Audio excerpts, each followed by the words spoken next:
من أجل ذلك كتبنا على بني إسرائيل أنه من قتل نفسا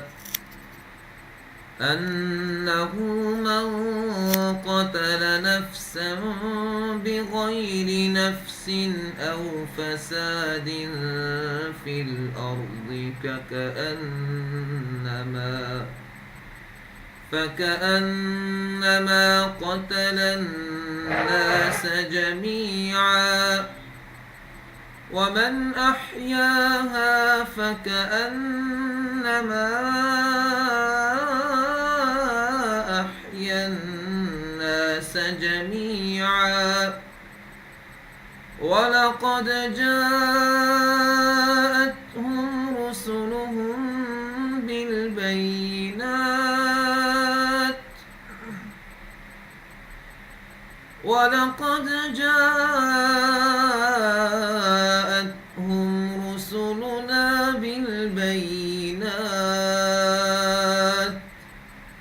ثم إن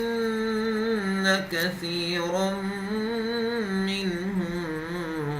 بعد ذلك في الأرض لمسرفون إنما جزاء الذين يحاربون الله ورسوله ويسعون في الأرض فسادا أن يقتلوا أو يصلبوا أو تقطع أيديهم وأرجلهم من خلاف أو ينفوا من الأرض ذلك لهم خزي في الدنيا ولهم في الآخرة عذاب عظيم إلا الذين تابوا من قبل أن تقدروا عليهم فاعلموا أن الله غفور رحيم صدق الله العظيم.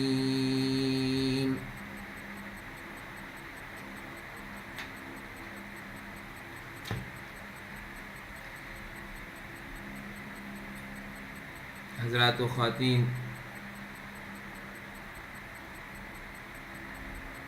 بلوغ المرام کا کتاب الحدود ہمارے زیر مطالعہ ہے۔ اس سے پہلے آپ بھائیوں اور بہنوں کے سامنے یہ بات پیش کی جا چکی ہے کہ شریعت یہ چاہتی ہے کہ معاشرے فسادات اور خرابیوں سے پاک صاف رہیں۔ اس کے لیے شریعت نے ایک پورا نظام بھی دیا ہے،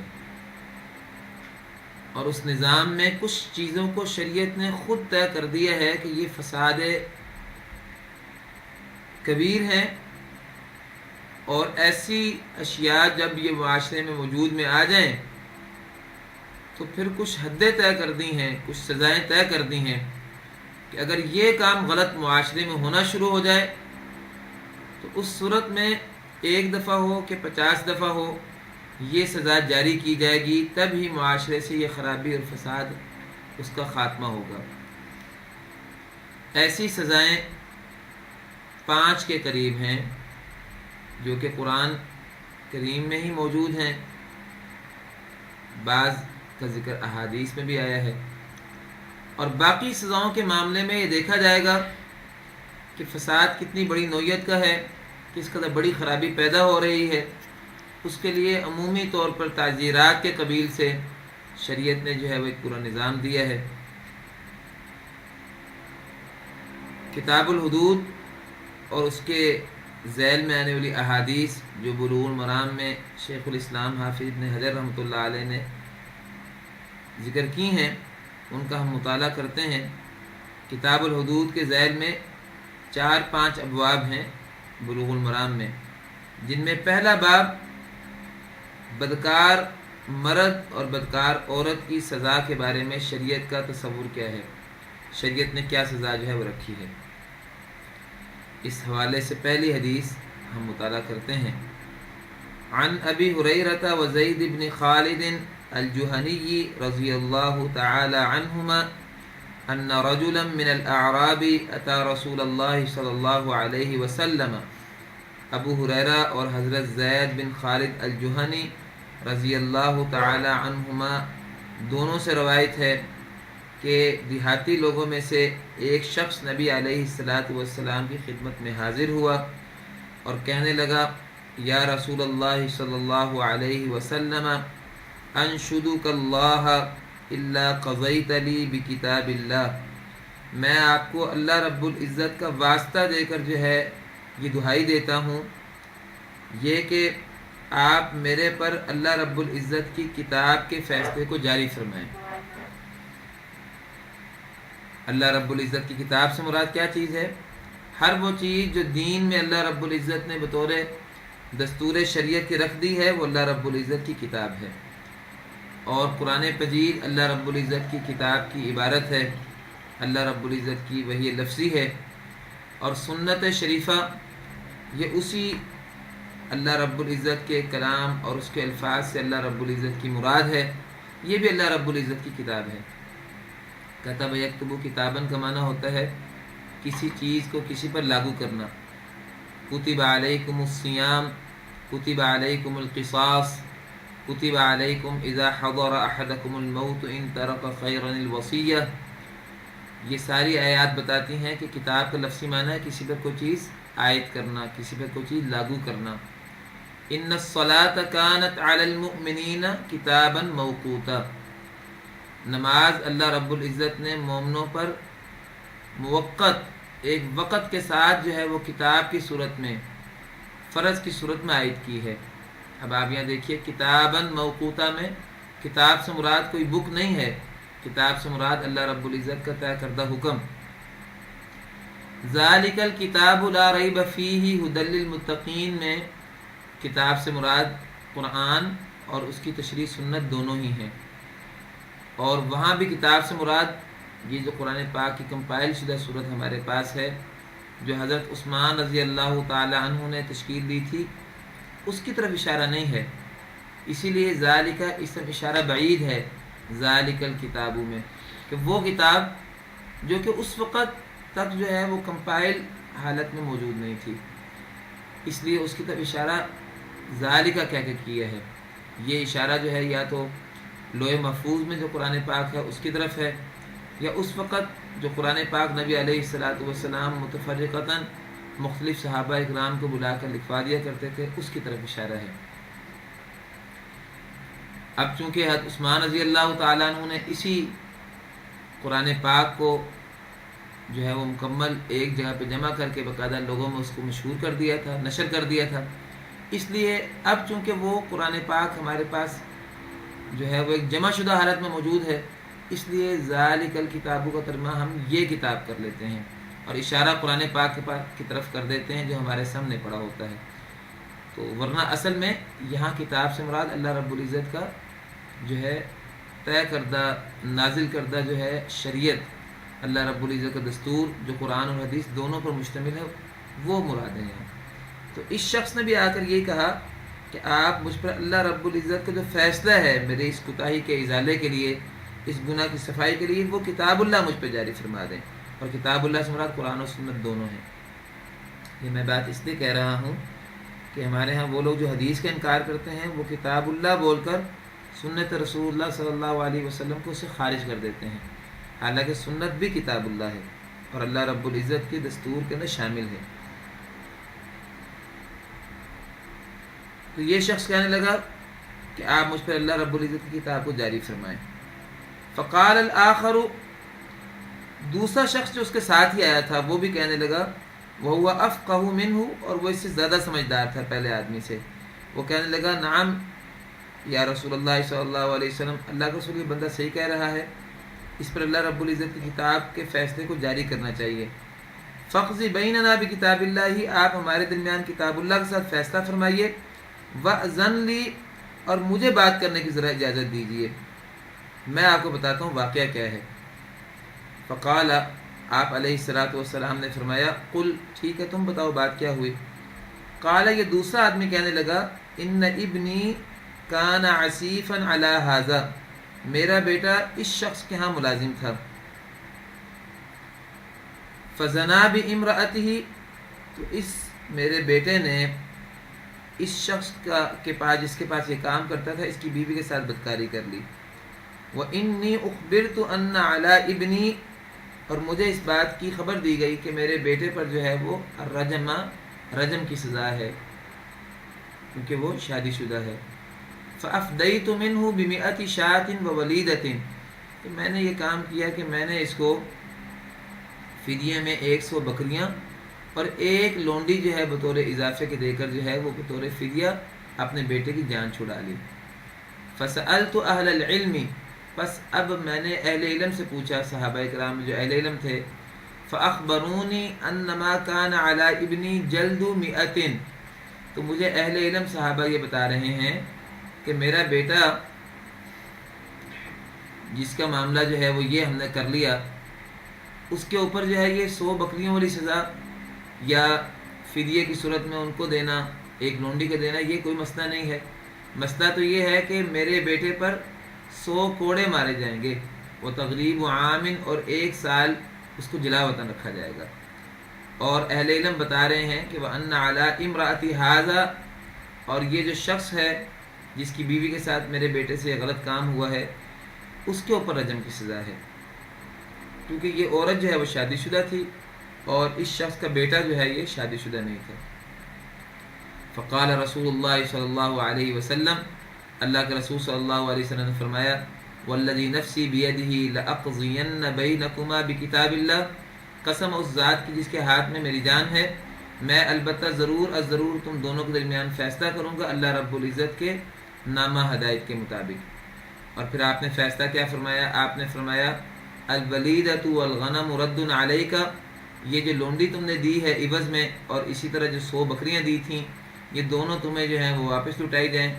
وعلی ابنک جلد 100 وتغریب عام، اور آپ نے فرمایا کہ بکریاں واپس لو، لونڈی واپس لو،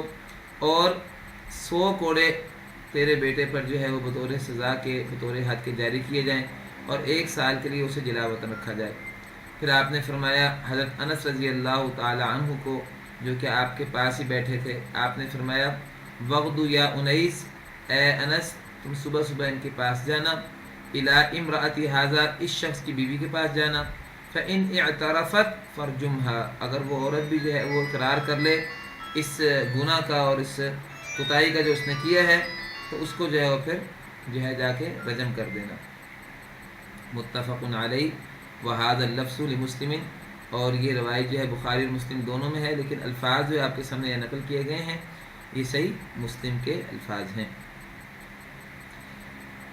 تو اس حدیث سے واضح ہو گیا کہ رجم کا معاملہ جو ہے یہ شریعت کا ایک طے شدہ فیصلہ ہے، شریعت کا ایک طے شدہ نظام ہے. اور آدمی سے اگر ایک دفعہ بھی جو ہے وہ ایسی بدکاری ہو جائے اور وہ شادی شدہ بھی ہو، یا عورت سے ایسا غلط کام ہو جائے، تو ایسی صورت میں شریعت کو حکم یہ ہے کہ ایسے مرد یا عورت کو جو شادی شدہ ہیں انہیں رجم کیا جائے. اگر دونوں میں سے کوئی ایک شادی شدہ ہے، دوسرا شادی شدہ نہیں ہے، تو جو شادی شدہ نہیں ہے اس پر جو ہے وہ 100 کوڑے کی سزا جاری ہوگی، اور جو شادی شدہ ہے اس پر جو ہے وہ رجم کی سزا جاری ہوگی. اور جو ہے وہ اگر دونوں غیر شادی شدہ ہیں، پھر دونوں پر جو ہے وہ کوڑوں کی سزا جو ہے وہ جاری ہوگی. اور یہ بھی ثابت ہو گیا کہ اللہ رب العزت کی جو طے شدہ سزائیں اور حدیں ہیں، ان کے اندر عوض دے کر یا کوئی متبادل صورت میں جو ہے وہ سزا کی صورت کو ٹالا نہیں جا سکتا. جو بات دین نے طے کر دی ہے وہی سزا جو ہے اس صورت میں جاری ہوگی، اور اس میں کسی قسم کا عوض یا کسی قسم کا بدل جو ہے وہ پیش کر کے سزا سے جان نہیں چھڑائی جا سکتی. وعن عبادة بن الصامت رضی اللہ تعالی عنہ قال قال رسول اللہ صلی اللہ علیہ وسلم خذوا عنی خذوا عنی خذوا عنی، نبی علیہ الصلوۃ والسلام نے فرمایا مجھ سے شریعت کے احکامات حاصل کر لو، مجھ سے شریعت کے احکامات حاصل کر لو۔ فقد جعل اللہ لہن سبیلا، اللہ رب العزت نے اب رستہ جو ہے وہ واضح کر دیا ہے، اللہ رب العزت نے اپنا رستہ جو ہے اپنی سنت اپنے احکامات کی ضمن میں تشریح جو ہے وہ کھول دی ہے۔ کیا تشریح کھولی؟ البکر بالبکر جلد مئۃ، غیر شادی شدہ جو آدمی یا عورت ہے ان کے لیے 100 کوڑے کی سزا ہے، ونفی سنۃ، اور 1 سال کے لیے جو ہے وہ جلاوطنی ہے، والثیب بالثیب جلد مئۃ والرجم، اور شادی شدہ مرد اور عورت ان کا معاملہ یہ ہے کہ انہیں 100 کوڑے الگ لگائے جائیں، والرجم، اور رجم کی سزا الگ دی جائے۔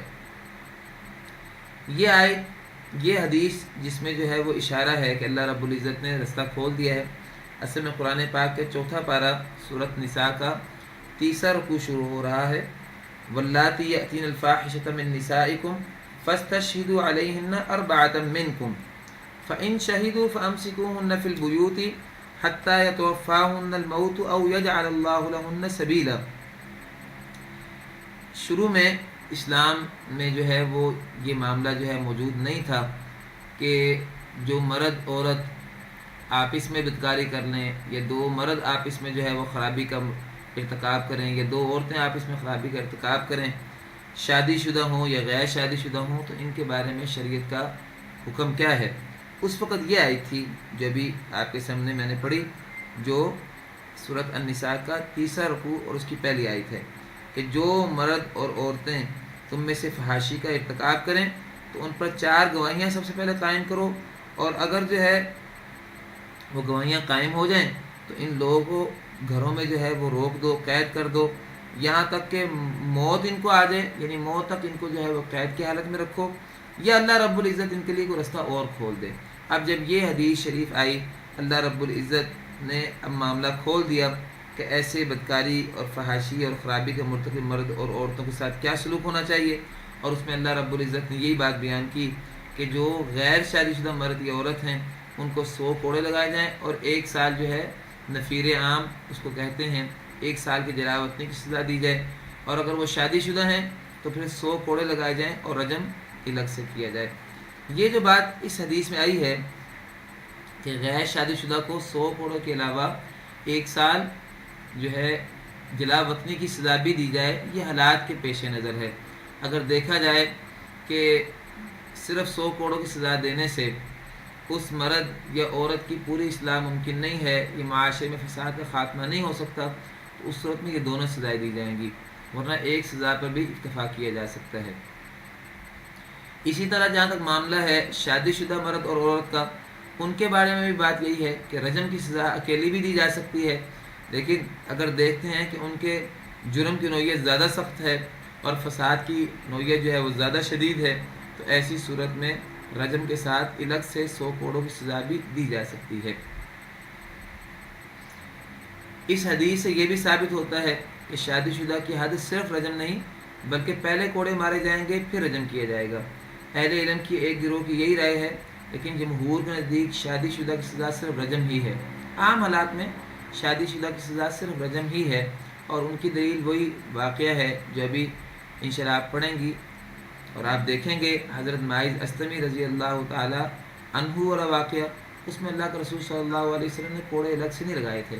یعنی کوڑے جو ہیں یہ الگ سے لگانے کی صورت صرف ایسی صورت میں ہے جبکہ جرم کی نوعیت میں یہ دیکھا جائے کہ وہاں فساد اور خرابی زیادہ بڑی صورت میں جو ہے موجود ہے، اور سزا جو ہے وہ زیادہ دیے بغیر فساد کا خاتمہ یا معاشرے میں اس خرابی کا جو ہے وہ خاتمہ نہیں ہوتا، تو ایسی صورت میں 2 سزائیں بھی دی جا سکتی ہیں۔ چلیے جی اگلی حدیث کی طرف ہم اب چلتے ہیں۔ وعن ابی ہریرہ رضی اللہ تعالی عنہ قال اتى رجل من المسلمین رسول اللہ صلی اللہ علیہ وسلم، ابو ہریرہ رضی اللہ تعالی عنہ سے روایت ہے کہ ایک شخص مسلمانوں میں سے اللہ کے رسول کے پاس آیا، وہ فی المسجد، اور آپ علیہ الصلوۃ والسلام اس وقت مسجد میں تشریف فرما تھے۔ فناداہ، تو اس نے دور سے ہی پکارا اللہ کے رسول صلی اللہ علیہ وسلم کو،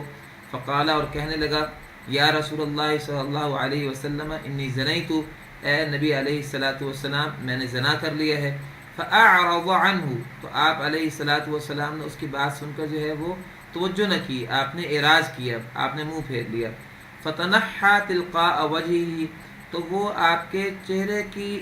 طرف دوسری طرف سے ہو کر آیا۔ فتنحى کا معنی وہ الگ ہوا، تلقاء وجهه آپ کے چہرے کے سامنے کی طرف سے، یعنی دوسری طرف سے گھوم کر آپ کے سامنے آ گیا۔ فقال یا رسول اللہ صلی اللہ علیہ وسلم انی زنیت، پھر کہنے لگا اللہ کے رسول میں نے زنا کر لیا ہے۔ فاعرض عنہ، آپ نے اس سے پھر جو ہے صرف نظر فرمایا۔ حتی ثنا ذلک علیہ 4 مرات، حتیٰ کہ اس نے اپنا یہ معاملہ اپنے خلاف یہ گواہی 4 دفعہ جو ہے وہ پیش فرمائی۔ حتی ثنا ذلک، حتیٰ کہ اس نے اس بات کو پیش کیا آپ علیہ الصلاۃ والسلام کے سامنے اپنے خلاف 4 مرات، 4 دفعہ، یعنی یہ گواہی اپنے خلاف 4 دفعہ اس نے پیش کر دی۔ فلما شہد علی نفسہ 4 شہادات، پر جب وہ پختہ رہا اپنی بات پر اور 4 دفعہ اس نے جو ہے گواہی اپنے خلاف پیش کی، دعاہ رسول اللہ صلی اللہ علیہ وسلم، تو اللہ کے رسول صلی اللہ علیہ وسلم نے اس کو بلایا اور آپ نے فرمایا ابی کا جنون، اے اللہ کے بندے کیا تجھے جنون تو لاحق نہیں ہے، تو دیوانہ تو نہیں ہو گیا کہ خود آ کر جو ہے وہ جرم کا کھلم کھلا ارتکاب کر رہے ہو؟ قال لا، کہنے لگا نہیں یا رسول اللہ صلی اللہ علیہ وسلم۔ قال فهل احصنت، آپ نے فرمایا کیا تم شادی شدہ ہو؟ قال نعم، اس نے کہا ہاں جی میں شادی شدہ ہوں۔ فقال النبی صلی اللہ علیہ وسلم، اللہ کے رسول صلی اللہ علیہ وسلم نے فرمایا اے میرے صحابہ اذهبوا به، جاؤ اس کو لے جاؤ، فرجموہ، اور اس کو جا کے رجم کر دو۔ تو نبی علیہ الصلوۃ والسلام نے اس شخص کو جو ہے وہ رجم کرنے کا حکم جو ہے وہ جاری فرما دیا۔ یہ جو آدمی ہے ان کا نام ہے معاذ بن اسلمی، بنو اسلم قبیلے سے ان کا تعلق تھا، اور حزال اسلمی نامی ایک شخص ہیں، ان کی گود میں انہوں نے پرورش پائی تھی، اور حزال نے ہی ان کو اس طرف جو ہے وہ متوجہ کیا تھا کہ تم سے جو گناہ ہو گیا ہے تم جا کے نبی علیہ الصلوۃ والسلام کے سامنے کھلم کھلا جا کر جو ہے وہ اپنے جرم کا جو ہے وہ اقرار کر لو، اور نبی علیہ الصلوۃ والسلام کے سامنے جو ہے وہ جا کے اپنے آپ کو پیش کر کے اپنی صفائی کروا لو۔ اس حدیث سے کچھ مسئلے جو ہیں وہ نکلتے ہیں، ذرا ان پہ غور کر لیں۔ ایک مسئلہ تو اس حدیث سے یہ نکلتا ہے کہ شادی شدہ شخص جو ہے اس کو بدکاری کرنے کے جرم میں رجم کی سزا خود نبی علیہ الصلوۃ والسلام نے خود سنائی ہے، یعنی آپ علیہ الصلوۃ والسلام نے نصاً اور لفظاً اور واضح طور پر شریعت کو حکم جو ہے وہ رجم کی صورت میں شادی شدہ لوگوں پر جاری فرمایا ہے۔ یہ بات اس بارے میں واضح دلیل ہے کہ رجم جو ہے وہ شریعت کا واضح معاملہ ہے، اور رجم جو ہے وہ ہر صورت میں جو ہے وہ شریعت کا حکم ہے۔ اس لیے آج کے زمانے میں وہ لوگ جو کہ رجم کو شریعت کو حکم نہیں سمجھتے، امین حسن اصلاحی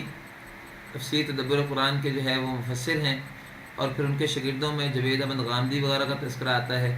یہ لوگ جو ہیں وہ رجم کی سزا کے صریح انکاری ہیں، اور یہ ان حدیثوں کو جو کہ رجم کے سلسلے میں وارد ہوئی ہیں ان حدیثوں کو جو ہے وہ قبول نہیں فرماتے۔ لیکن اس حدیث سے صاف پتہ چل رہا ہے کہ رجم کی سزا نبی علیہ الصلوۃ والسلام نے خود جاری فرمائی ہے۔ دوسری بات جو اس حدیث سے پتہ چل رہی ہے وہ یہ ہے کہ زانی کو رجم کی سزا دینے کے لیے جو ہے بظاہر لگ رہا ہے کہ 4 گواہیاں جو ہیں وہ خود کم از کم اس پر یا تو قائم ہوں گی یا وہ خود کم از کم اقرار کرے۔ یہ اللہ کے رسول صلی اللہ علیہ وسلم کے سامنے اس شخص نے جو 4 دفعہ اقرار کیا یہ کوئی شریعت کا تقاضا نہیں ہے۔ اللہ کے رسول صلی اللہ علیہ وسلم سے بات کو پختہ کرنے کے لیے کہ بات واقعتاً اسی طرح ہے جیسے یہ اقرار کر رہا ہے، آپ نے اس کے لیے یہ انداز اختیار کیا، ورنہ یہ ضروری نہیں ہے کہ اقرار کرنے والا شخص جب تک 4 دفعہ اقرار نہ کرے تو تب تک جو ہے وہ رجم کا معاملہ اس پر جاری نہ کیا جائے۔ 4 دفعہ اقرار کرنا 4 گواہیوں کی مثل نہیں ہے، کیونکہ کسی کا کسی پر جرم عائد کرنے کے لیے تو 4 گواہیاں واضح چاہیے، لیکن جو شخص خود اقرار کرے اس کو جو ہے وہ 4 دفعہ اقرار کرنا ضروری نہیں ہے۔ جب جو ہے وہ حاکم وقت کو یا جج کو جو ہے یقین ہو جائے، اس کے اقرار کے بارے میں پتہ چل جائے کہ باقاعدہ یہ بات آدمی جو ہے اس کی واقعتاً سنجیدہ اور ذمہ دارانہ طور پر جو ہے وہ اقرار کر رہا ہے،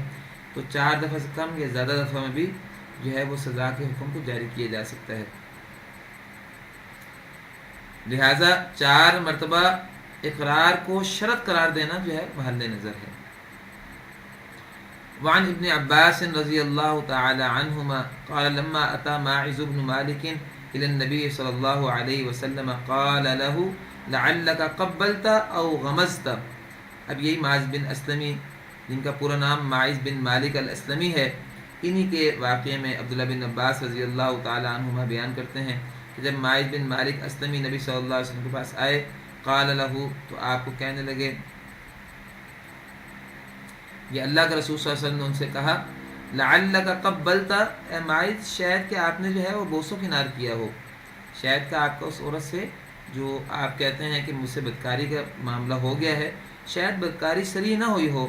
آپ سے جو ہے وہ کوئی ابتدائی معاملہ جو ہے بدکاری کے قبیل کا جو ہے وہ سرزد ہوا ہو، شاید کہ آپ نے اس عورت کے ساتھ جو ہے بوس و کنار کا معاملہ کیا ہو، او غمزتا، یا آپ نے اس کو جو ہے وہ صرف ٹٹولا ہو، ہاتھ وغیرہ لگایا ہو اور معاملہ جو ہے وہ تکمیل پذیر نہ ہوا ہو، او نظرتا، یا آپ نے صرف اس کی طرف دیکھا ہو اور اس کے طرف دیکھنے کے ساتھ مزید کو معاملہ جو ہے وہ جرم کا جو ہے وہ آپ سے سرزد نہ ہوا ہو۔ یعنی آپ یہ بات کہہ کر ماعز اسلمی رضی اللہ تعالیٰ عنہ سے قرید رہے تھے کہ کیا یہ معاملہ حقیقتاً جو ہے وہ صادر ہوا ہے یا اس میں کوئی شک ہے، جیسے کہ پچھلی روایت میں موجود ہے کہ 4 دفعہ آپ نے ان سے اعراض کیا، یہاں تک کہ وہ پوری طرح واضح تھے کہ ان سے غلطی ہوئی ہے۔ تو اس روایت میں اس کی وضاحت ہے، آپ نے ان سے 2-3 دفعہ قریدا کہ معاملہ واقعتاً ہوا ہے یا ابتدائی مرحلے کا کوئی مسئلہ ہوا ہے۔ تو ماعز اسلمی رضی اللہ تعالی عنہ فرمانے لگے، نہیں اے اللہ کے رسول صلی اللہ علیہ وسلم، یعنی مجھ سے معاملہ پوری طور پر ہوا ہے، نہ بوس و کنار کا معاملہ ہے، نہ میرا اس عورت کی طرف دیکھنے کا معاملہ صرف ہوا ہے، نہ میرا اس کے ساتھ جو ہے وہ صرف کوئی ہاتھ وغیرہ لگانے کا معاملہ ہوا ہے، بلکہ بعض روایت میں وضاحت ہے کہ جیسے جو ہے وہ سرما دانی کے اندر جو ہے وہ جو باقاعدہ سرمچی ہوتی ہے داخل ہو جاتی ہے، اس طرح میرا معاملہ اس عورت کے ساتھ جو ہے وہ ہوا ہے۔ جب اتنی وضاحت اور صفائی کے ساتھ انہوں نے اس بات کا اقرار کیا، اس کے بعد پھر نبی علیہ الصلاۃ والسلام نے ان کے بارے میں جو شریعت کا حکم ہے اس کو جاری فرمایا۔ اس حدیث سے معلوم ہوا کہ جب تک زانی بدکار آدمی یا عورت صاف اور صریح الفاظ سے اقرار جرم نہ کرے اور اپنی آزادی اور مرضی سے نہ کرے، اس وقت تک اسے سنسار کرنے کا حکم نہیں دیا جائے گا، تاکہ کسی بیرونی یا اندرونی دباؤ کے تناظر میں آ کر ایسا نہ ہو کہ اس پر سزا جاری کر دی جائے اور وہ شخص جو ہے مکمل طور پر مجرم نہ ہو۔ پورے طور پر جب تک معاملہ جو ہے وہ واضح نہ ہو تب تک جو ہے وہ سزا جاری نہیں کی جانی چاہیے۔ خاص طور پہ اللہ رب العزت کی حدوں کے معاملے میں آگے اصول بھی آ رہا ہے کہ شبہات کی صورت میں اللہ رب العزت کی حدوں کو جو ہے وہ ثابت کر دینا چاہیے۔ وعن عمر بن الخطاب رضی اللہ تعالی عنہ انہ خطب، عمر بن الخطاب رضی اللہ تعالی عنہ سے مروی ہے کہ انہوں نے خطبہ ارشاد فرمایا اور وہ کہنے لگے، ان اللہ بعث محمدا بالحق وانزل علیہ الکتاب فکان فیما انزل اللہ علیہ آیۃ الرجم، بے شک اللہ رب العزت نے محمد کریم صلی اللہ علیہ وآلہ وسلم کو حق کے ساتھ نازل فرمایا، بھیجا، مبعوث فرمایا، وانزل علیہ الکتاب، اور آپ پر اپنی کتاب قرآن اور سنت کی صورت میں نازل فرمائی، فکان فیما انزل اللہ علیہ آیۃ الرجم، پس اس سلسلے میں جو اللہ رب العزت نے نازل فرمایا اپنی کتاب کے سلسلے میں، اس میں آیت رجم بھی ہے، قرأناها، ہم اس کو پڑھا کرتے تھے اللہ کے رسول صلی اللہ علیہ وسلم کے زمانے میں، یعنی آیت رجم قرآن پاک میں موجود تھی، اور یہ آیت میں نے پہلے آپ کو سنائی بھی تھی، السیب والسیبۃ اذا زنیا احدہما فرجوہما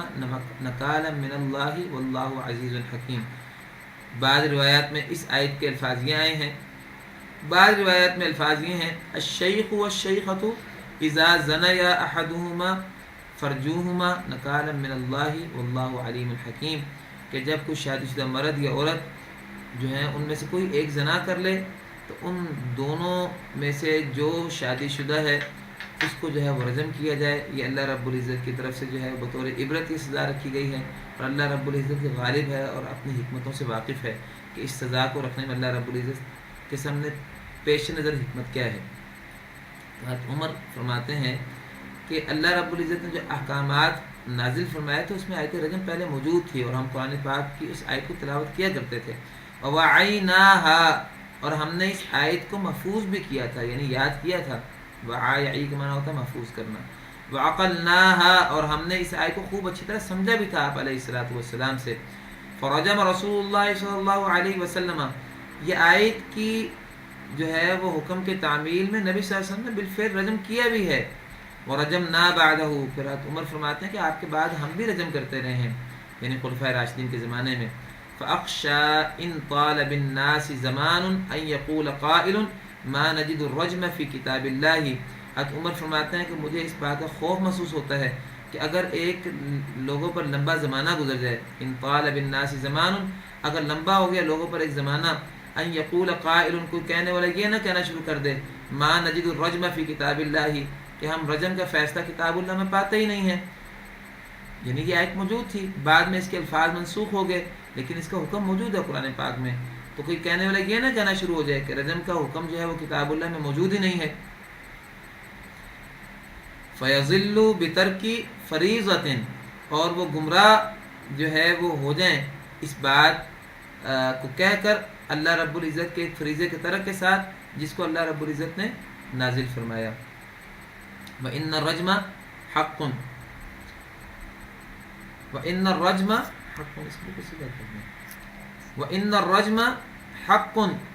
بے شک رجم کا جو فیصلہ ہے یہ حق ہے اللہ رب العزت کی کتاب میں. علی من زنا، اس شخص کے بارے میں جو زنا کرتا ہے، اذا احسن، جبکہ وہ شادی شدہ ہو. یعنی شادی شدہ آدمی جو ہے اس کے بارے میں رجم کا فیصلہ بالکل واضح اور دو ٹوک فیصلہ ہے شریعت کا. من الرجال والنساء، مرد ہوں یا عورتیں ہوں. اذا قامت البینۃ، جب گواہیاں دلیلیں قائم ہو جائیں، 4 گواہیاں قائم ہو جائیں تو بالکل واضح فیصلہ ہے رجم کا. او کان الحبل، یا عورت کو جو ہے وہ حمل ٹھہر جائے، یہ بھی واضح فیصلہ ہے کہ اگر شادی نہیں ہوئی کسی عورت کی یا کوئی لونڈی ہے اور جو ہے اس کو جو ہے وہ حمل ٹھہر گیا تو اس بات کا واضح قرینہ ہے کہ اس نے جو ہے وہ بدکاری کا ارتکاب کیا ہے. اول اعتراف، یا مرد یا عورت میں سے دونوں میں سے کوئی آ کے خود اعتراف کر لے، جیسے ماعز اسلمی رضی اللہ تعالیٰ عنہ نے اعتراف کیا تھا. تو ایسی صورت میں یہ 3 صورتیں ہیں جب جو ہے وہ کسی مرد یا عورت پر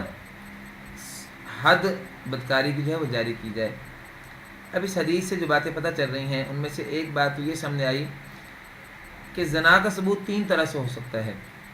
ایک صورت یہ ہے کہ 4 عاقل بالغ مسلمان مردوں کی شہادتیں ہوں تو جرم ثابت ہوگا. اذا قامت البینۃ، سے مراد یہ ہے کہ 4 گواہیاں جو ہیں واضح طور پر لوگ پیش کریں کہ ہم نے دیکھا ہے کہ یہ 2 مرد عورت اس طرح کا غلط کام کر رہے تھے. یا زانی خود اقراری ہوں، دونوں میں سے آ کے دونوں اقرار کر لیں، یا ان میں سے کوئی ایک آ کر اقرار کر لے اور خود اپنے اوپر جو ہے وہ جرم کو جو ہے لازم کرے، جیسے ماعز اسلمی رضی اللہ تعالیٰ عنہ نے کیا تھا. تو یہ بھی جو ہے زنا کے ثبوت کے لیے دلیل ہے.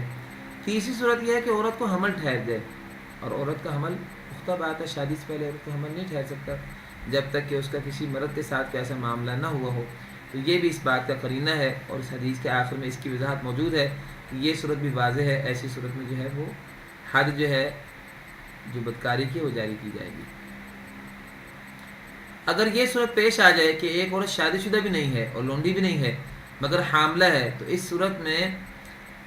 جو ہے وہ علماء کی رائے 2 قسم کی ہیں. حضرت عمر رضی اللہ تعالیٰ عنہ خود بھی، جیسے کہ اس حدیث میں موجود ہے، اور اسی طرح امام مالک اور ان کے تلامذہ یہ کہتے ہیں کہ عورت اگر حاملہ ہو تو اس عورت پر جو ہے وہ حد جاری ہوگی. یہ اس بات کا واضح قرینہ ہے کہ اس سے زنا کا ارتکاب ہوا ہے. لیکن دوسری رائے جو فقہاء میں ہے وہ امام شافعی اور امام ابو حنیفہ رحمۃ اللہ علیہما کی ہے. وہ دونوں کہتے ہیں کہ محض حمل سے حد جاری نہیں کی جائے گی. لیکن جیسے کہ حدیث واضح ہے اور عام حالات میں شادی کے بغیر کسی وجہ کے بغیر جو ہے وہ عورت کا حاملہ قرار پا جانا، پریگننٹ ہو جانا واضح قرینہ ہے. اس لیے راجح موقف یہی نظر آتا ہے کہ اگر عورت کو حمل ٹھہر جائے یا عورت پریگننٹ ہو اور اس کی شادی نہ ہوئی ہو اور وہ کسی کی لونڈی بھی نہ ہو تو ایسی صورت میں یہ زنا کی صورت میں کام ہوا ہے. اور حضرت عمر رضی اللہ تعالیٰ عنہ نے دیکھیے اپنی یہ بات جو ہے وہ صحابہ کے ایک مجمع کے سامنے بیان کی ہے. اور اگر صحابہ میں سے کسی ایک کو اس پر اختلاف ہوتا کہ حمل جو ہے پریگننٹ ہونا کو قرینہ نہیں ہے عورت کے بارے میں بدکاری کے اظہار کا، تو پھر کوئی صحابی اس کا انکار کرتا جبکہ مجلس میں موجود تمام صحابہ میں سے کسی نے بھی اس کی تردید نہیں کی۔ گویا حضرت عمر رضی اللہ تعالیٰ عنہ کی یہ بات کہ عورت کو اگر حمل ٹھہر جائے، اس پر گویا کہ صحابہ کرام کا تقریباً اجماع ہے کہ اگر عورت کو حمل ٹھہر جائے اور وہ شادی شدہ نہ ہو اور وہ کسی کی لونڈی بھی نہ ہو تو پختہ بات ہے کہ اس سے زنا کا ارتکاب ہوا ہے، اور ایسی صورت میں اس پہ پھر جو ہے وہ سزا حسب حالت جو ہے وہ جاری کی جائے گی۔ اگر وہ شادی شدہ ہے تھی اور بات یہ ہے کہ شادی شدہ ہونے کے باوجود اس نے زنا کیا تو بات ہے پھر تو رجم کی سزا ہے، ورنہ اس پر جو ہے کوڑے لگائے جائیں گے۔ وعن ابی ہریرہ رضی اللہ تعالی عنہ قال سمعت رسول اللہ صلی اللہ علیہ وسلم یقول اذا زنت امۃ احدکم، اے اللہ کے بندو جب تم میں سے کسی ایک کی لونڈی زنا کرے، فتبین زناہا، اور اس کا زنا جو ہے واضح ہو جائے، فلیجلدھا الحد، تو جو آقا ہے اپنی لونڈی پر خود حد جاری کرے، فلیجلدھا، تو وہ چاہیے اس کو کوڑے مارے، حد کے کوڑے، ولا یسرب علیہا، اور اسے جو ہے وہ ڈانٹے نہ اور اسے جو ہے ملامت نہ کرے زیادہ۔ جب سزا دے دی تو اب اس کے بعد جو ہے سزا کے ساتھ ڈبل سزا دینے کا کیا معنی ہے۔ ثم ان زنت، پھر اگر وہ دوبارہ زنا کرے وہ لونڈی، فلیجلدھا الحد، تو دوبارہ جو ہے اس کے اوپر آقا جو ہے وہ سزا جو ہے وہ جاری کرے، حد جو ہے وہ جاری کرے، ولا یسرب علیہا، لیکن اس کو ملامت نہ کرے، اس کو مزید ڈانٹے نہ، اور اس کو جو ہے وہ مزید جو ہے وہ عار نہ دلائے، برا بلا نہ کہے اور ڈانٹ ڈپٹ نہ کرے۔ ثم ان زنت الثالثۃ، پھر اگر وہ تیسری دفعہ بھی زنا کرے عورت، فتبین زناہا، اور اس کا زنا جو ہے وہ کھل جائے اور واضح ہو جائے، فلیبعھا، تو تیسری دفعہ ایسی لونڈی کو جو بار بار جو ہے وہ اس طرح گناہ کا ارتکاب کر رہی ہے تو چاہیے کہ اس کو وہ مالک جو ہے بیچ ہی دے، بہتر یہی ہے کہ اس کو اپنے پاس نہ رہنے دے، ولو بحبل من شعر، اگرچہ بالوں کا گچھا دے کر ہی، بالوں کا گچھا خرید کر لے کر ہی اس لونڈی کو جو ہے اس کو دینا پڑے، وہ اس کو فروخت کر دے، کیونکہ بسا اوقات ایسا ہوتا ہے کہ جگہ بدلنے سے جو ہے وہ حالت بدل جاتی ہے، تو یہ لونڈی اور یہ عورت اگر اپنے معاملے کی اصلاح اس کی نہیں ہو رہی تو ممکن ہے کسی اور جگہ جا کر جو ہے حالات اور سوسائٹی بدل جانے سے اس کا جو ہے وہ یہ معاملہ جو ہے وہ ختم ہو جائے۔ اور اسی طرح ایک بات یہ بھی ہے کہ اس شخص کے پاس رہ کر یہ لونڈی جو ہے وہ بے خوف ہو چکی ہے، کسی اور کے پاس جائے گی تو ممکن ہے اس کے دل میں ایک خوف پیدا ہو جائے کہ اب اگر اس نے جو ہے وہ زنا کیا تو بات ہے کہ وہ شخص سختی کرے گا، ممکن ہے اس کے ساتھ اس کی اصلاح ہو جائے۔ یہ بسا اوقات جو ہے یہ بھی ہوتا ہے کہ اگر ایک تیسری وجہ یہ بھی ہو سکتی ہے کہ اگر یہ شخص جو ہے اس کو فروخت کر دے گا تو اس کو چونکہ شہر بدر یہ ہو جائے گی، جب یہ فروخت ہو کے دوسرے شخص کے پاس جائے گی تو نئے حالات اور نئے جو ہے اوقات کے ساتھ جو ہے موافقت، بہرحال ایک مشکل معاملہ ہے، تو اس کو مزید اب خوف ہوگا اگر میں نے یہ کام جاری رکھا تو مجھے یہ دوسرا شخص بھی کسی تیسری جگہ فروخت نہ کر دے، اس سے ممکن ہے اس کی اصلاح ہو جائے۔ بہرحال جو بھی ہے وہ یہی ہے کہ اللہ کے رسول صلی اللہ علیہ وسلم کے سامنے حکمت یہ ہے کہ اگر عورت لونڈی جو ہے یہ بار بار جو ہے وہ خرابی کا ارتکاب کر رہی ہو تو اس کو پھر جو ہے وہ تادیبی سزا دینے کے ساتھ اس کی آخری سزا یہ بھی ہے کہ اس کو جو ہے فروخت کر کے جو ہے وہ انسان اپنے آپ سے دور کر دے، یہ زیادہ بہتر ہے۔ وعن علی رضی اللہ تعالی عنہ قال قال رسول اللہ صلی اللہ علیہ وسلم، حضرت علی رضی اللہ تعالی عنہ سے مروی ہے اللہ کے رسول صلی اللہ علیہ وسلم نے فرمایا اقیم الحدود علی ما ملکت ایمانکم، اللہ رب العزت کی حدوں کو قائم کرو، علی ما ملکت ایمانکم، اپنے ان ملازموں پر، اپنے ان زیر ملکیت جو ہے غلاموں اور لونڈیوں پر جو کہ اللہ رب العزت نے تمہارے زیر دست رکھے ہیں۔ رواہ ابو داود، اس روایت کو امام ابو داود نقل فرما رہے ہیں، وہ فی مسلم، اور یہ روایت صحیح مسلم میں بھی ہے لیکن وہاں یہ روایت موقوف ہے، یعنی اس حدیث کا جو صحیح مسلم میں جو ہے جو حوالہ ہے وہ علی رضی اللہ تعالیٰ عنہ کو ذاتی قول کے حوالے سے ہی وہاں موجود ہے، لیکن ابو داود میں یہ روایت نبی علیہ الصلوۃ والسلام کے ارشاد کی صورت میں جو ہے وہ امام ابو داود نے نقل فرمائی ہے۔ اب اس حدیث سے جو مسئلے نکلتے ہیں ذرا اس پر غور کر لیجئے۔ اس حدیث سے بھی اور گزشتہ حدیث، ان دونوں سے یہ بات پتہ چل رہی ہے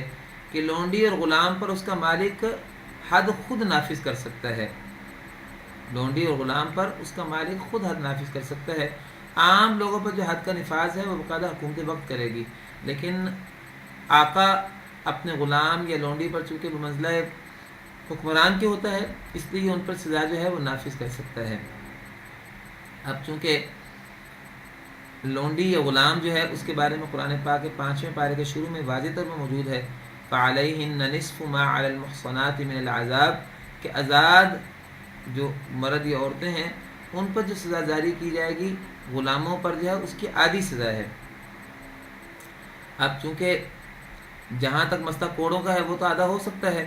اس لیے کوڑوں میں تو نصف سزا جو ہے وہ جو ہے آقا جاری کر لے گا، لیکن چونکہ رجم نصف ہو ہی نہیں سکتا، اس لیے لونڈی یا غلام پر جو ہے وہ رجم کی سزا نہیں ہے۔ اس لیے آقا جب اپنی لونڈی یا غلام پر حد جاری کرے گا تو وہ پھر اس آیت کی تعمیل میں نصف جو ہے وہ سزا جو ہے وہ جاری کر دے گا۔ البتہ یہاں ایک مسئلہ میں اختلاف ہے علماء میں، وہ مسئلہ یہ ہے کہ اگر لونڈی شادی شدہ نہ ہو تب تو بالکل کلیئر ہے کہ اس پر جو ہے وہ سزا جاری کرے گا اس کا آقا، لیکن اگر وہ شادی شدہ بھی ہو لونڈی تو پھر کیا اس کے بارے میں کیا جائے؟ اس بارے میں دو رائے ہیں۔ جمہور علماء کہتے ہیں کہ اس صورت میں بھی اس پر مالک ہی حد لگائے گا، لیکن امام مالک رحمۃ اللہ علیہ کی رائے یہ ہے کہ شادی شدہ لونڈی پر مالک حد لگانے کے مجاز نہیں ہے، کیونکہ اس صورت میں وہ صرف مالک کی لونڈی ہی نہیں ہے بلکہ کسی دوسرے شخص کی بیوی بھی تو ہے۔ ہاں اگر لونڈی کا خامد بھی اسی مالک کا غلام ہو، یعنی وہ لونڈی اور اس کا شوہر دونوں اس کے غلام ہوں، تو پھر مالک حد لگا سکتا ہے، ورنہ امام مالک کہتے ہیں کہ اگر اس کا جو شوہر ہے اگر جو ہے وہ آزاد ہے تو اس صورت میں پھر مالک اپنی لونڈی پر خود جو ہے وہ حد جاری نہ کرے، بلکہ یہ معاملہ پھر حکومت وقت کے ساتھ ہونا چاہیے۔ بہرحال امام مالک کی اس رائے میں کسی حد تک جو ہے وہ قوت موجود ہے، اس کی گنجائش موجود ہے۔ اگر وہ لونڈی یا اس کا شوہر غلام، جو شوہر اس کا ہے، یہ دونوں اس آقا کے غلام ہے، پھر تو مالک جو ہے وہ خود جاری کر لے، لیکن اگر ان میں سے کوئی ایسی صورت ہے شادی شدہ کی صورت میں کہ لونڈی غلام ہے لیکن مالک آزاد ہے تو یہ اکیلا حکم جاری کرے گا، تو اس میں جو ہے وہ ٹکراؤ پیدا ہوگا۔ اس عورت کی دو حیثیتیں ہیں، اس لیے حکومت وقت سے بھی اس پر سزا جو ہے وہ جاری کروائی جا سکتی ہے۔ وعن عمران بن حسین رضی اللہ تعالی عنہما ان امرأة من جہینة اتت النبی صلی اللہ علیہ وسلم۔ اب ایک واقعہ تو نبی علیہ السلام کے زمانے میں ماجد اسلمی کا پیش آیا کہ انہوں نے آ کے خود اقرار کیا۔ اب ایک واقعہ جو ہے غامدیہ جو ہے وہ خاتون کا مشہور واقعہ ہے، یہ جوہینہ قبیلے سے تعلق رکھتی تھیں، اور جوہینہ قبیلے کی ایک شاخ تھی غامد، اس سے ان کا تعلق تھا، اس لیے ان کو غامدیہ کہا جاتا ہے۔ یہ بھی بڑی نیک خاتون تھی، ان سے بھی غلطی ہو گئی، اور انہوں نے بھی ماجد اسلمی کی طرح نبی صلی اللہ علیہ وسلم کے پاس آ کر خود جو ہے وہ باقاعدہ اقرار کر لیا تھا کہ مجھے صاف کیجئے۔ ایسے لوگ، ان کے ایمان کا کیا کہنا، جو دنیا میں اپنی صفائی جو ہے وہ کروانے کے لیے ہر طرح کی خلافی کے لیے جو ہے وہ تیار رہتے ہیں۔ عمران بن حسین رضی اللہ تعالیٰ عنہما فرماتے ہیں کہ ایک عورت جوہینہ قبیلے سے اتت النبی صلی اللہ علیہ وسلم، نبی علیہ السلام کے پاس حاضر ہوئیں، وَهِيَ حُبْلَى مِنَ الزِّنَا، اور وہ پریگننٹ تھیں بدکاری کی وجہ سے۔ فقالت یا نبی اللہ صلی اللہ علیہ وسلم اصبت حدا فاقمه علیہ، کہنے لگیں اے اللہ کے رسول میں حد تک پہنچی ہوں، یعنی میں نے ایسا جرم کیا ہے جو قابل حد ہے، فاقمه علیہ، چنانچہ مجھ پہ آپ حد قائم کیجیے۔ فدعا رسول اللہ صلی اللہ علیہ وسلم، اللہ کے رسول صلی اللہ علیہ وسلم نے ان کے ولی کو بلایا، یعنی جو وہ عورت تھیں ان کا جو ذمہ دار سرپرست آدمی تھا ان کو بلایا۔ فقال، آپ نے فرمایا احسن الیہا، تم اس عورت کا اچھی طرح دھیان رکھو، فاذا وضعت، جب یہ جو ہے وضع حمل کر دیں، جب بچہ پیدا ہو جائے، فأتینی بہا، تو پھر تم اس کو لے کے میرے پاس آنا۔ ففعل، تو اس کا والد یا جو بھی اس کا سرپرست تھا اس نے اسی طرح کیا۔ جب بچہ پیدا ہوا، بچہ جو ہے وہ اب جو ہے وہ اللہ کے رسول صلی اللہ علیہ وسلم کو پتہ چل گیا کہ بچہ جو ہے پیدا ہو چکا ہے، اور اس کے بعد جو ہے بچہ محفوظ ہاتھوں میں ہے۔ فأمر بها، اب اللہ کے رسول نے حکم فرمایا اس عورت کے بارے میں، فشکت علیہا ثیابها، پس اس عورت کے کپڑوں کو مضبوطی سے اس پر باندھ دیا گیا تاکہ جو ہے جب سزا جاری کی جائے تو اس کی بے حرمتی نہ ہو۔ ثم امر بها، پھر آپ علیہ السلام کی طرف سے حکم جاری ہوا اس عورت کے بارے میں، فرجمت، تو اس عورت کو رجم کر دیا گیا۔ ثم صلی، پھر نبی علیہ السلام نے اس عورت کے اوپر نماز جنازہ پڑھائی۔ فقال عمر، عمر رضی اللہ تعالیٰ عنہ فرماتے ہیں اللہ کے رسول صلی اللہ علیہ وسلم کو کہنے لگے اتصلی علیہا یا نبی اللہ صلی اللہ علیہ وسلم، یا رسول کریم صلی اللہ علیہ وسلم، کیا آپ اس عورت کے اوپر جو ہے آپ اس کی نماز جنازہ پڑھائیں گے؟ وقد زنت، حالانکہ اس نے تو زنا کیا ہے، اتنا بڑا غلط کام کیا ہے۔ اللہ کے رسول صلی اللہ علیہ وسلم نے فرمایا کہ ٹھیک ہے اس نے غلطی کی، لیکن اس نے جو توبہ کی ہے وہ توبہ کو بھی تو دیکھو۔ لقد تابت توبۃ، اس نے تو ایسی توبہ کی ہے، لو قسمت بین 70 من اہل المدینۃ لوسعتھم، اگر یہ توبہ مدینہ کے 100 گنہگار لوگوں کے درمیان بھی جاری کر دی جاتی تو یہ اس ایک عورت کی توبہ 70 گنہگاروں کی جو کوتاہی ہے، گناہ ہے، ان ساروں کو صاف کر جاتی۔ اتنی بڑی توبہ ہے جو اس عورت نے کی ہے، اتنا بڑا ایمان ہے اس عورت کا۔ وَهَلْ وَجَدْتُ أَفْضَلَ مِنْ أَنْ جَادَتْ بِنَفْسِهَا لِلَّهِ، کیا اے عمر آپ پاتے ہیں اس عورت سے زیادہ افضل کی عورت جس نے جو ہے وہ اپنی جان لٹا دی اللہ رب العزت کے لیے؟ کیا آپ اس سے افضل بھی کوئی طیبہ پاتے ہیں، توبہ کرنے والی عورت پاتے ہیں جس نے اپنی اس کوتاہی کے عوض میں اپنی جان تک اللہ رب العزت کے راستے میں جو ہے وہ آ کے لٹا دی، اور ان کو پتہ تھا کہ میرے ساتھ یہ معاملہ جو ہے وہ کیا جائے گا۔ اب اس حدیث سے جو فوائد معلوم ہو رہے ہیں ان میں سے ایک بات تو یہ معلوم ہوئی کہ حاملہ عورت پر زنا کی حد فوری طور پر نافذ نہیں کر دینی چاہیے، وضع حمل تک توقف کرنا چاہیے۔ وضع حمل کے بعد بھی اگر نومولود کی پرورش کا کوئی ذمہ نہ لے تو ایسی صورت میں پھر اس عورت کو مزید جو ہے وہ تاخیر دینی چاہیے، یہاں تک کہ وہ اس بچے کی پرورش بھی کرے اور اسے دودھ پلانے کا معاملہ کرتی رہے، اور اگر جو ہے اس کے بعد بھی اس کا معاملہ بھی پورا نہ ہو تو دودھ چھڑانے کے بعد بھی اس کو اس قابل بنانا کہ وہ بچہ جو ہے وہ کم از کم 6-7 سال تک جو ہے وہ اس حالت میں پہنچ جائے کہ ماں کے جو ہے وہ دنیا سے جانے کی وجہ سے وہ بچہ جو ہے وہ خرابی کا شکار نہ ہو جائے۔ اللہ کے رسول صلی اللہ علیہ وسلم کی اس حدیث سے پتہ چلتا ہے کہ باقاعدہ حد رجم کو جو ہے وہ نافذ کرتے وقت ان تمام پہلوؤں کو جائزہ لینا چاہیے۔ دوسری بات جو اس حدیث سے پتہ چل رہی ہے وہ یہ ہے کہ ایسی عورت سے حسن سلوک کے ساتھ پیش آنے کی تاکید ہے۔ یہ جو نادان رشتہ دار عورتیں اور بیوقوف مرد تان و تشنیع شروع کر کے ایسے لوگوں کا جینا جو ہے وہ دوبر کر دیتے ہیں، یہ بہت ہی زیادتی کی بات ہے۔ ایسے نیک لوگ جو اپنے گناہ کا احساس رکھتے ہیں ان کے بارے میں دیگر لوگ جو ہیں ان کو بلکہ سبق حاصل کرنا چاہیے کہ ہر بندہ یہ غلطی کا ارتکاب کر سکتا ہے، لیکن ایمان ہر ایک جیسا نہیں ہوتا، اس لیے جو ہے وہ تان و تشنیع کرنا اور ایسے لوگوں کو جو ہے وہ جیتے جی جو ہے مار ڈالنے کے مترادف باتیں کرنا، یہ بات انتہائی گناہ کی بات ہے۔ نبی علیہ الصلوۃ والسلام نے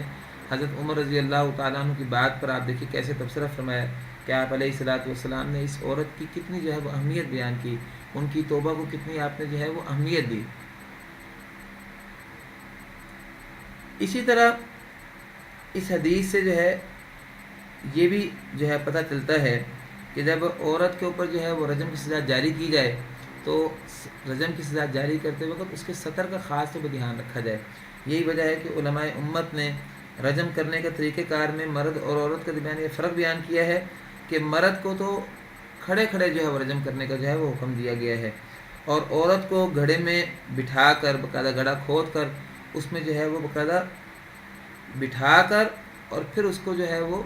اس انداز میں جو ہے وہ اس کے ساتھ معاملہ کرنا کہ جب اس کو جو ہے وہ سنسار کیا جا رہا ہو تو اس کا جو ہے وہ سطر جو ہے وہ باقاعدہ قائم دائم رہے اور بے حرمتی نہ ہو۔ یہ باقاعدہ مرد اور عورت کو سنسار کرنے کا طریقہ کار میں بھی جو ہے وہ فرق رکھا گیا ہے۔ مزید برآں اس حدیث سے یہ بھی پتہ چلا کہ جس مرد یا عورت پر جو ہے وہ رجم کی سزا جاری کی جائے ایسے مرد اور عورت کی نماز جنازہ جو ہے وہ ہر صورت میں پڑھ لینی چاہیے، اس میں کوئی حرج نہیں ہے۔ اور پھر یہ بھی خاص طور پر کہ عوام اور خواص سبھی کو نماز جنازہ میں شریک ہونا چاہیے، جیسے کہ اس حدیث میں ان تمام باتوں کی واضح دلیل موجود ہے۔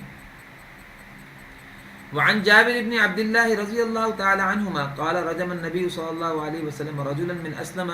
جابر بن عبداللہ رضی اللہ تعالی عنہما سے مروی ہے کہ اللہ کے رسول صلی اللہ علیہ وسلم نے ایک آدمی کو رجم کیا جو بنو اسلم قبیلے سے تھا، اور یہ ماعز اسلمی ہی ہیں،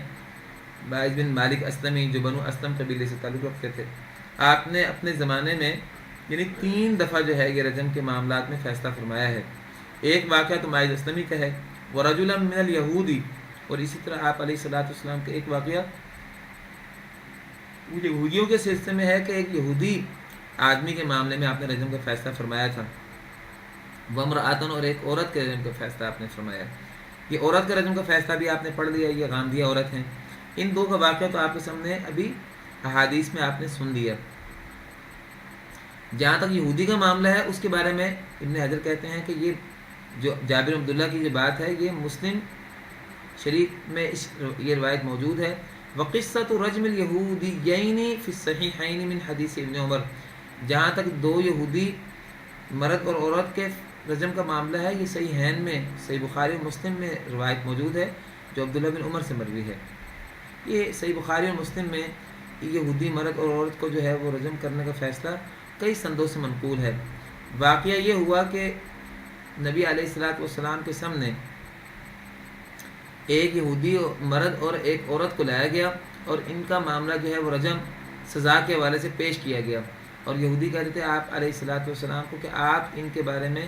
شریعت کے مطابق فیصلہ فرمائیں. اللہ کے رسول صلی اللہ علیہ وسلم نے فرمایا کہ تمہارے لیے شریعت کا فیصلہ یہی ہے کہ تمہارے معاملے میں وہی فیصلہ کیا جائے جو تورات میں لکھا ہوا ہے. تم بتاؤ تورات میں تم کیا حکم پاتے ہو؟ تو ان لوگوں نے کہا کہ ہمارے ہاں تو حکم یہ ہے کہ مرد اور عورت اگر آپس میں جو ہے وہ اس طرح کی بدکاری کریں تو ان کا منہ کالا کر کے گدھے پر مخالف سمتوں میں بٹھا کر ان کو ذلیل کیا جائے، بس اتنا حکم ہے. اللہ کے رسول صلی اللہ علیہ وسلم نے کہا جاؤ تورات لے کر آؤ، ذرا دیکھتے ہیں کہ تورات میں کیا یہی حکم ہے. جب وہ تورات لے کر آئے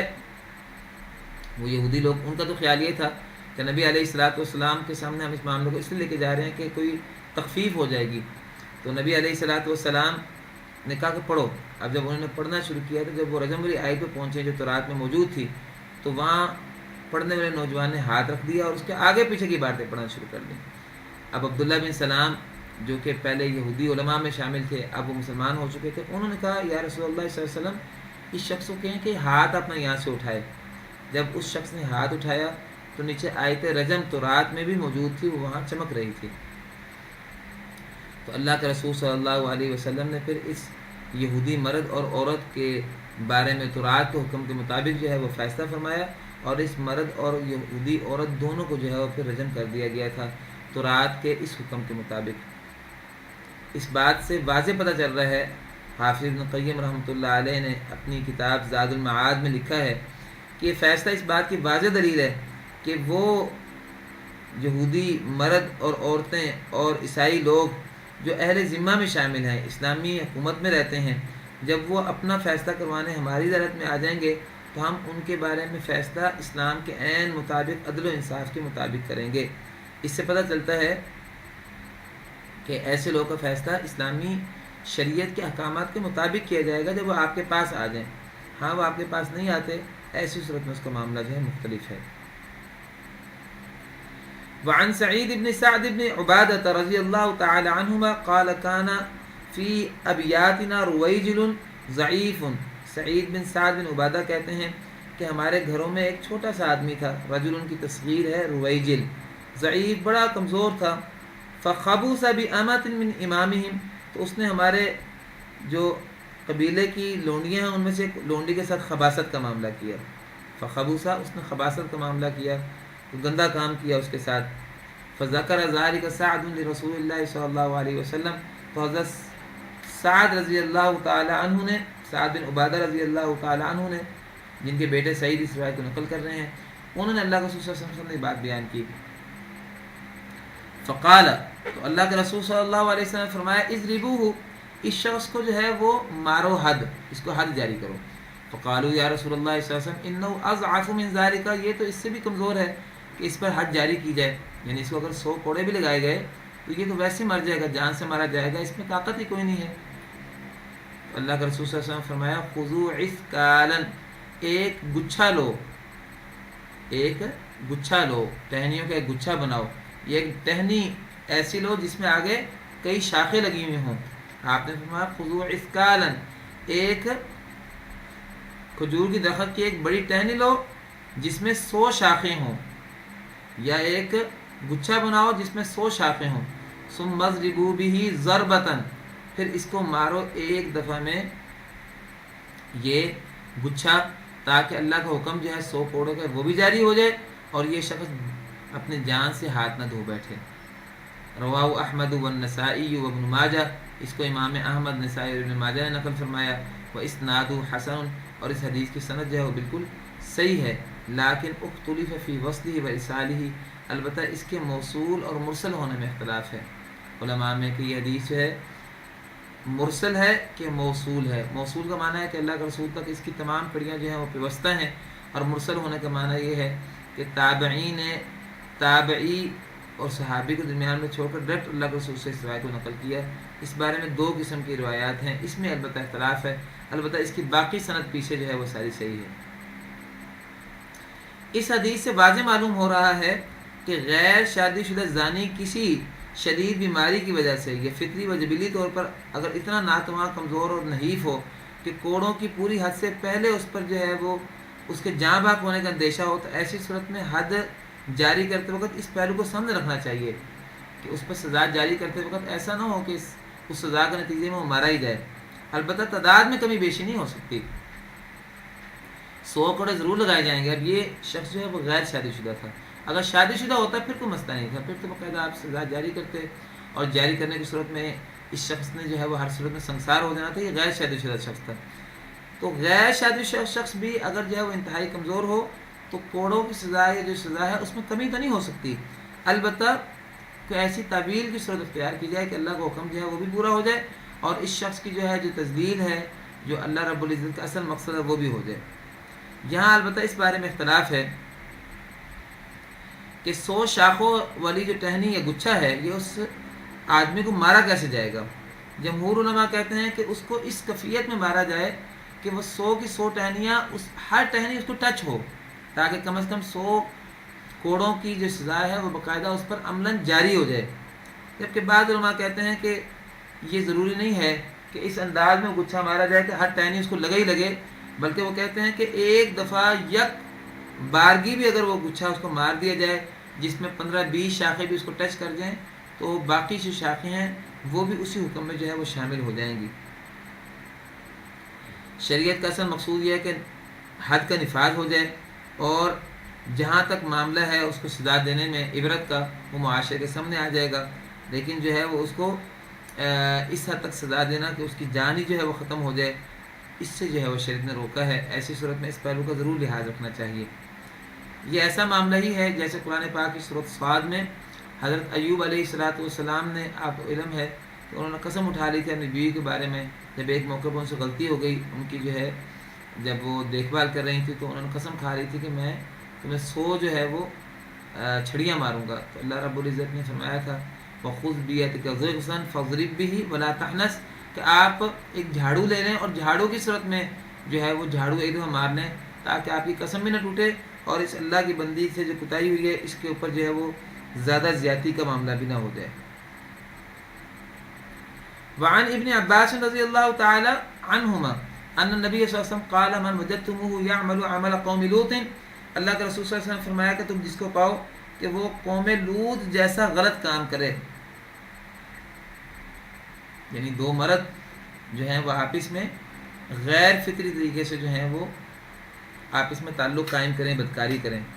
تو ایسی صورت میں آپ علیہ الصلوۃ والسلام کو حکم ہے فَاقْتُلُوا الْفَاعِلَ وَالْمَفْعُولَ بِهِ، جو ہے فاعل بھی اور جس کے ساتھ یہ غلط کام ہوا دونوں کو قتل کر دو. وَمَنْ وَجَدْتُمُوهُ وَقَعَ عَلَى بَهِيمَةٍ فَاقْتُلُوهُ وَاقْتُلُوا الْبَهِيمَةَ، اور جو شخص تم میں سے واقع ہو کسی چھپائے جانور کے ساتھ اس غلط کام میں، تو اس صورت میں بھی جو فاعل ہے اس کو بھی قتل کر دو اور جانور جو ہے اس کو بھی قتل کر دو. اب یہاں جو ہے یہ جو مسئلہ بیان ہوا ہے زنا کے علاوہ بعض دیگر مسائل جو ہیں وہ بھی زیر بحث آ رہے ہیں. اس سلسلے میں یہاں 2 مسئلے جو ہیں وہ زیر بحث آئے ہیں. پہلے ہم پہلے مسئلے کے بارے میں بات کرتے ہیں، پھر ہم دوسرے مسئلے کے بارے میں کچھ گزارشات رکھیں گے. پہلا مسئلہ کہ اگر جو ہے وہ غلطی کا ارتکاب کرنے والے 2 مرد ہوں تو اس صورت میں جو ہے وہ کیا حکم ہے. اس بارے میں امام ابن قیم رحمۃ اللہ علیہ نے اپنی کئی کتابوں میں بڑی وضاحت کے ساتھ جو ہے وہ تشریحات پیش فرمائی ہیں. خاص طور پر ان کی مشہور کتاب الجواب الکافی، جس کا اردو ترجمہ دوائے شافی کے نام سے ہو چکا ہے، اس میں باقاعدہ 1-2 فصلیں بھی ہیں، 1-2 چیپٹرز ہیں جس میں انہوں نے باقاعدہ ایسے 2 مردوں کا معاملہ جو ہے بیان کیا ہے جو 2 مرد ایسی خرابی کا اور جرم کا جو ہے وہ ارتکاب کرتے ہیں. اس بارے میں وہاں انہوں نے مختلف آراء جو ہیں وہ ذکر کی ہیں علماء کی. سب سے پہلی بات جو ہے وہ تو یہ ہے کہ ابن قیم کہتے ہیں کہ امام ابن تیمیہ رحمۃ اللہ علیہ جو میرے استاد ہیں انہوں نے اس پر صحابہ کا اجماع نقل کیا ہے کہ ایسے شخص کو قتل ضرور کیا جائے گا. البتہ اس کے قتل کرنے کی کیفیت میں اختلاف ہے. حضرت ابوبکر رضی اللہ تعالیٰ عنہ کی رائے یہ تھی کہ اونچے پہاڑ سے ایسے شخص کو نیچے لٹکا دیا جائے، اب اس کے ساتھ جو سلوک ہو اس طریقے سے اس کو جو ہے وہ اذیت دے کے جو ہے وہ مارا جائے۔ حضرت علی رضی اللہ تعالیٰ عنہ کی رائے یہ تھی کہ ایسے شخص جو ہے کھڑا کر کے اس کے اوپر جو ہے وہ کوئی دیوار یا چٹان وغیرہ گرا دی جائے تاکہ وہ اس کے نیچے باقاعدہ کچل کے اس کو مارا جائے، تاکہ اس کے ساتھ اذیت ناک جو ہے وہ انداز اختیار کیا جائے۔ عبداللہ بن عباس رضی اللہ تعالیٰ عنہ کا قول یہ ہے کہ ایسے دونوں شخصوں کو جو ہے پتھر مار مار کر سنساری کی کیفیت میں ہی مارا جائے۔ اب یہ تینوں قول جو ہیں صحابہ کرام میں موجود ہیں، عبداللہ بن عباس کا بھی، ابو بکر رضی اللہ تعالیٰ عنہ کا بھی، علی رضی اللہ تعالیٰ عنہ کا بھی۔ تینوں میں یہ بات مشترک ہے کہ ایسے شخص کو بہرحال قتل تو ضرور ہی کیا جائے گا، اور یہ امام تیمیہ رحمۃ اللہ علیہ وغیرہ کا بھی خیال ہے کہ ایسے شخص کی سزا جو ہے وہ رجم ضرور بنتی ہے، قتل ضرور بنتی ہے۔ اور اس کی دلیل قرآن پاک میں بھی ہے کہ حضرت لوط علیہ السلام کی جو بستی ہے، اللہ رب العزت نے ان پر کتنا سخت عذاب جو ہے وہ نازل کیا۔ آپ دیکھیے اتنا سخت سزا اور عذاب کہ باقاعدہ جبریل علیہ السلام کو حکم ہوا، انہوں نے اس بستی کے نیچے ہاتھ ڈال کر باقاعدہ اس بستی کو ہاتھ کے ساتھ اوپر اٹھا لیا تھا پورا، اور آسمان تک لے گئے، اتنا اونچا لے گئے۔ اور وہاں لے کے جانے کی صورت میں جب وہاں کے جانوروں کو، خاص طور پر کتوں کو محسوس ہوا کہ ہمارے نیچے تو زمین جو ہے وہ اٹھا لی گئی ہے، تو وہ بھونکنے لگے۔ اور روایات میں آتا ہے کہ ان کتوں کے بھونکنے کی آوازیں آسمان پر موجود فرشتوں نے سنی تھی، اتنا اوپر لے گئے تھے اس بستی کو جبریل علیہ السلام اٹھا کر،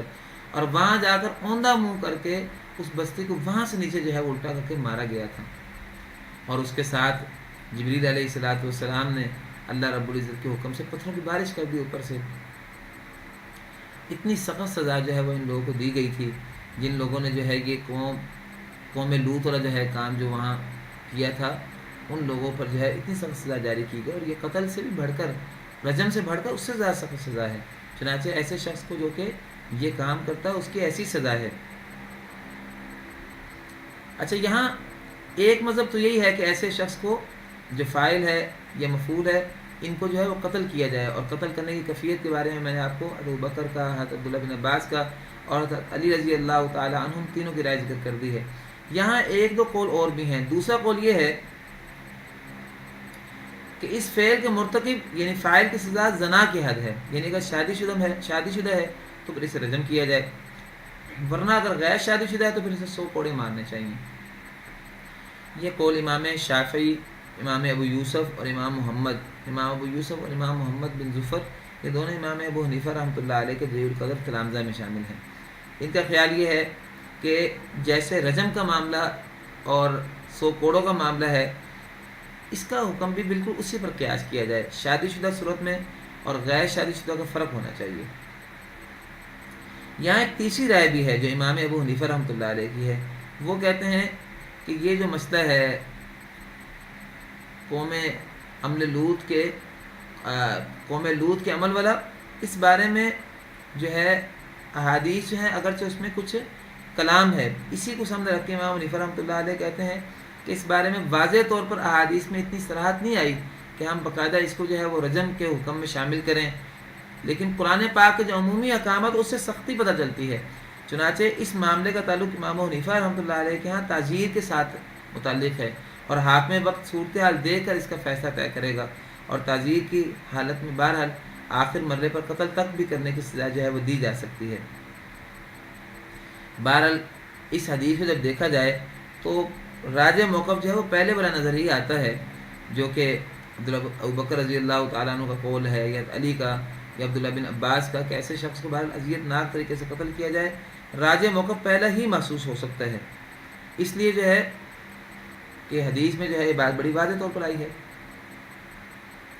تو ایک مسئلہ جو ہے وہ یہاں بیان یہ ہوا ہے کہ 2 مرد جو اس طرح کا غلط کام کریں ان کا معاملہ ایسا ہے۔ البتہ اگر 2 عورتیں آپس میں جو ہے وہ کوئی غلطی کا ارتکاب کریں تو ان کی سزا بہرحال کچھ نرم ہے، کیونکہ ان کا معاملہ جو ہے وہ 100% جو ہے وہ قرآن پاک میں جو عمل لوط کی شکل ہے وہ اس کی 100% موافق نہیں ہے۔ بہرحال یہ بھی قابل تعزیر ہے۔ ایسی صورت میں ایسی عورتیں جو آپس میں اس طرح کی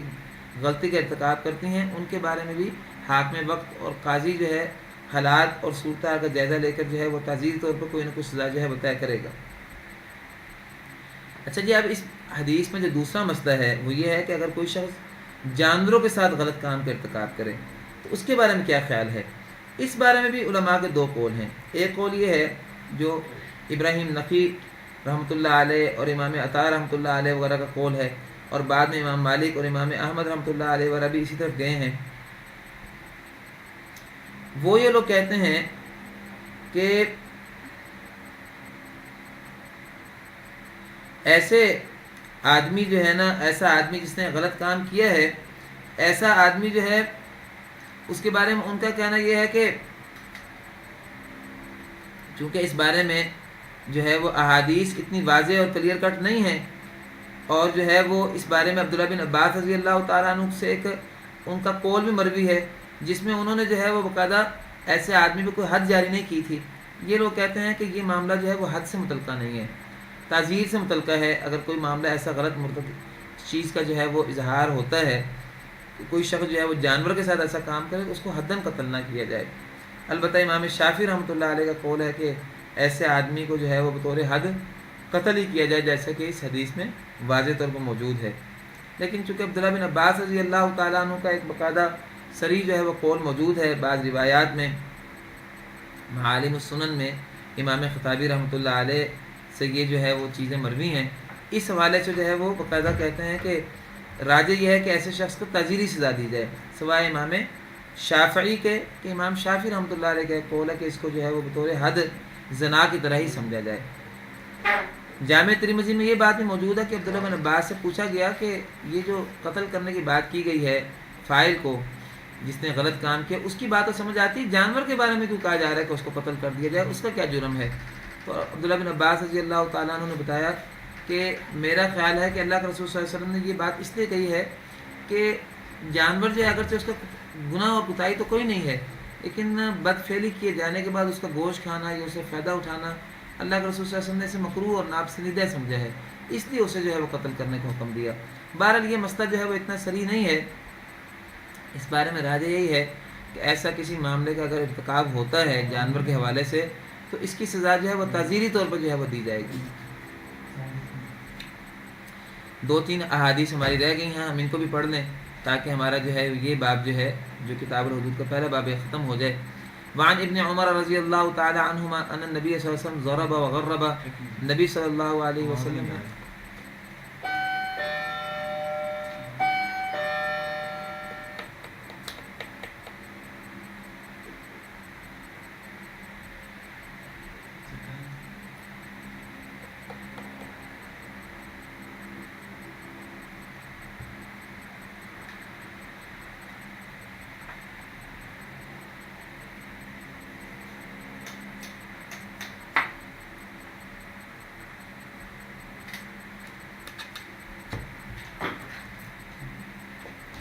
دیکھنے سے پہلے مسئلہ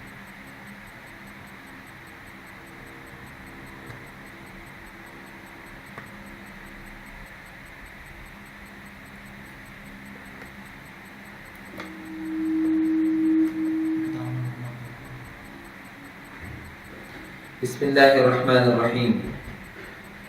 2-4 احادیث رہ گئی ہیں، ہم ان کو ختم کر لیں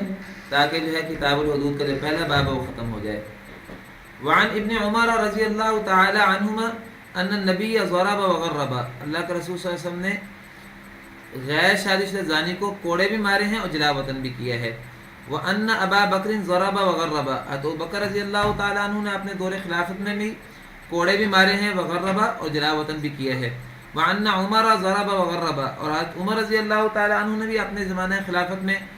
غیر شادی شدہ زانی کو کوڑے بھی مارے ہیں اور اس کو جلا وطن بھی کیا ہے. رواہ ترمذی. اس کو امام ترمذی نے نقل کیا ہے. ورجال ثقات. اور اس روایت کے بھی تمام جو ناقلین ہیں وہ تمام جو ہیں وہ ثقہ ہیں، صحیح ہیں. الا انه اختلف فی وقفه ورفعه. صرف اس حدیث کے بارے میں اتنا اختلاف ہے کہ یہ اللہ کے رسول صلی اللہ علیہ وسلم تک اس حدیث کو جو ہے وہ اٹھایا جائے یا یہ عبداللہ بن عمر رضی اللہ تعالیٰ عنہ کا ذاتی جو ہے وہ